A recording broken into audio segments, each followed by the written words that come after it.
Hello friends, welcome back to my channel. आज का topic है रेस्पिरेशन इन ह्यूमंस। तो वीडियो स्टार्ट करने से पहले चैनल को सब्सक्राइब कर लीजिए और बेल आइकन को प्रेस कर दीजिए ताकि आगे आने वाले वीडियोस का नोटिफिकेशन आपको टाइमली मिल सके। तो वीडियो को स्टार्ट करते हैं।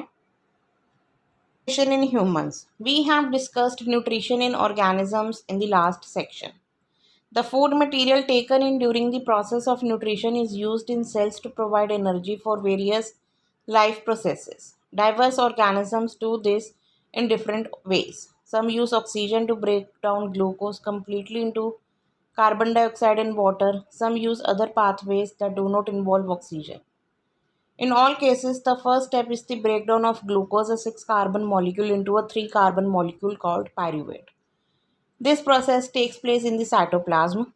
Further, the pyruvate may be converted into ethanol and carbon dioxide. This process takes place in yeast during fermentation. Since this process takes place in the absence of oxygen, it is called anaerobic respiration.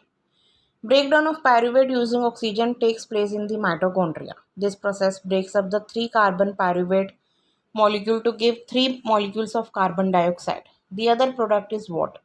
Since this process takes place in the presence of oxygen, it is called aerobic respiration. The release of energy in this aerobic process is lot greater than in the anaerobic process. Sometimes when there is lack of oxygen in our muscle cells, another pathway for the breakdown of pyruvate is taken. Here, the pyruvate is converted into lactic acid, which is also a 3 carbon molecule. This buildup of lactic acid in our muscles during sudden activity causes cramps. The energy released during the cellular respiration is immediately used to synthesize a molecule called ATP, which is used to fuel all other activities in the cell. In these processes, ATP is broken down, giving rise to a fixed amount of energy which can derive the endothermic reactions taking place in the cell.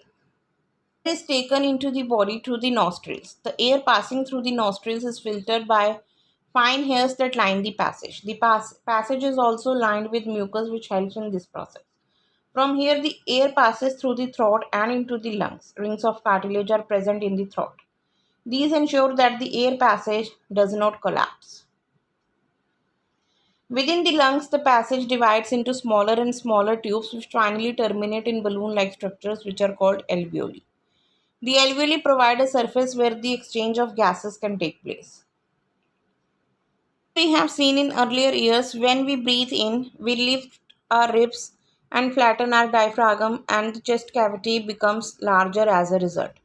Because of this, air is sucked into the lungs and fills the expanded alveoli. The blood brings carbon dioxide from the rest of the body for release into the alveoli, and the oxygen in the alveolar air is taken up by blood in the alveolar blood vessels to be transported to all the cells in the body.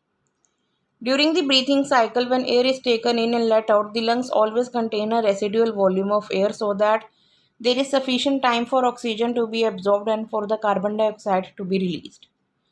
When the body size of animals is large, the diffusion pressure alone cannot take care of oxygen delivery to all parts of the body. Instead, respiratory pigments take up oxygen from the air in the lungs and carry it to tissues which are deficient in oxygen before releasing it. In human beings, the respiratory pigment is hemoglobin, which has a very high affinity for oxygen. This pigment is present in the red blood cells. Carbon dioxide is more soluble in water than oxygen and is hence is mostly transported in the dissolved form in our blood. So guys, ये था आज का topic. I hope आपको video पसंद आई होगी। Please इसे like and share ज़रूर कीजिए। Thanks for watching.